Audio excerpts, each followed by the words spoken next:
gentlemen, girls and boys, people on this planet. My name is Charles Crawshaw, born in 1963, year of the water rabbit. Today I'm excited to share with the world that I'm one of 3,000 to 4,000 performers, proud performers, for the opening ceremony of the Commonwealth Games here in the Gold Coast, Australia. It starts on the 4th of April, the opening ceremony, at 7 p.m. It's a Wednesday night. So bring it on, turn it on, and leave it on. The message I have for you, for everyone here, is as follows. For those of you who don't know, I'm a fire breather. I was the man responsible for causing the fire breathers in the opening ceremony of the Sydney Olympic Games.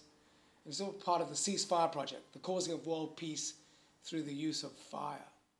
On the 15th of September, we set a world record in 1995, and for the next 4 years, we broke our record in the name of world peace. On the opening ceremony of the Sydney Olympics, the 15th of September 2000, my brother Felix Crawshaw opened the bushfire segment of the opening ceremony of the Sydney Olympics at Sydney Stadium, whilst I was interviewed live on national television in Auckland, New Zealand. Before I show you my 80 seconds of fame, I want the world to know that I'm a proud Australian and British citizen, and that I was born to an English father and Chinese mother. So I am Eurasian, a symbol of world peace in the making. I invite you to watch this 80-second clip, and I want you to look for two things, or notice two things. One, who was I being? And two, what was missing when I declared, it's all about causing world peace on this planet. It's going to happen. Enjoy. I don't think it's an Olympic event, is it? Actually, you'll be surprised. There is a special on tonight at the Olympics. It's a very special moment for ourselves. We're the Chili Club Fire Breathers. We've been standing for world peace for the last 5 years, and there's going to be a big surprise at the Olympic Games. And in fact, the people behind me are all the way from Western Springs College. In fact, we're currently the world record holders for the most number of fire breathers ever gathered to one place doing a fire eating show, and that was at Airtier Square on the 7th of June when the Olympic torch left Auckland. So we really are committed to causing world peace for one day, and we're declaring as the 15th of September for the next 20 years when we start the peace ceremonies. Well, good on you. You got a mate at the opening ceremony, in the opening ceremony Absolutely. tonight. It's actually my brother, so you'll see my brother in the ceremony for the fire show. He'll be back on the stage, and it's going to be a big day for the Crawshaw family. My mum and dad will be in Brisbane watching, and my brother will be leading the Chili Club Fire Breathers. In fact, there's going to be about 170 fire breathers in the opening ceremony, and like I said, it's all a commitment to causing world peace on this planet. It's going to happen. Good on you, mate. Nice to talk with you, and have a good games, won't you? Charles Crawshaw in Auckland. Thank you, Western Springs College. Good on you. Does that man know how to promote himself or what? 7:28. Oh, what enthusiasm. Up next on Breakfast One News and Sport for you. Welcome back. Who was I being? Well, true story. After the TV expo at 7:30 in the morning, I walked into a recording studio. We were recording some music for a fire show that night for the sponsors of the Olympics who were in Auckland. So we went to Eden Park Stadium. And when I walked into the recording studio, a man looked at me and said, "Excuse me, were you the guy on TV this morning?"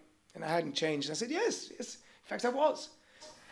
And I said, actually, now that you've met me, may I ask you a question? He says, what's that? I said, what was your experience of me? And he said, do you want me to be honest? I said, okay. He said, mate, you were full on. That certainly made my day, and it was a great day for the Crawshaw family. Second thing was, what was missing in that footage was, I guess I'm speaking, landmark education graduates would know that whenever a human being takes a stand, what's the best post position one could ask is a by when. So, you know, when I said world peace, well, really what I should have said was by 2020. So the possibility now is for conversation to be world peace by 2020. So now I want to share about the Queen's Peace Project. It stands for all 195 countries' female leaders going on camera before, during or after this year's Australian Commonwealth Games, which is between the 4th and 15th of April, and stand for world peace by 2020. Let this broadcast be the invitation that is accepted by all 195 countries on this planet, such that we truly have a commonwealth, and that humanity can celebrate the magnificence of being alive, safe, and happy for every human being. So my invite for all 195 countries' female leaders on this planet is to go on camera and, on behalf of your country, declare your stand for world peace by 2020. I invite you all to share the dream. Hashtag Share the Dream is the Commonwealth Games hashtag. So the hashtag is World Peace by 2020. So let us all acknowledge the dream that the Australian Commonwealth Games is remembered for the games that started the conversation for world peace by 2020. I'll leave you with a quote that I invented. In order for world peace to occur by the year 2020, the conversation between the 195 female leaders on this planet needs to be extremely loud and for women to be in charge. Charles Crawshaw, born 1963. So for all men out there, perhaps the possibility or the slogan we should say is, find your queen and support the Queen's project. Thank you.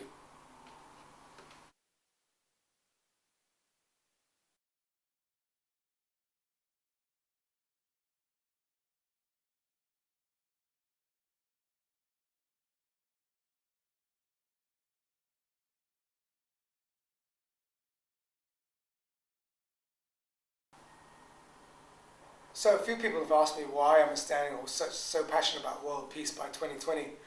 Well, having done the Landmark Forum in 1993, one of the things I realized was that, a lot of who we are today is based on your childhood. And after looking at my childhood and revealing who I was, I also looked at my mum and dad's childhood. And both of them grew up in World War II. My mother was 7 till 12 and my father was similar age. And certainly the stories they have about what it was like to grow up in those days during World War II are harrowing, sad. And I just want to make sure that my mother has the possibility of seeing the world stop fighting in the year 2020. So this is for you, Mum. And the second reason why I'm such a strong stand for world peace by 2020 was that when I was 18 years old, I got stabbed. It punctured my lungs, nearly died, wrong place, wrong time. But more importantly, it gave me a whole outlook on life. Like I nearly lost my life, and so I value life, I treasure life. I've lived a great life. I'm 54 years old in 2018, and I really understand that we just stop fighting and hurting each other. Put the women in charge, like I said. World peace by 2020.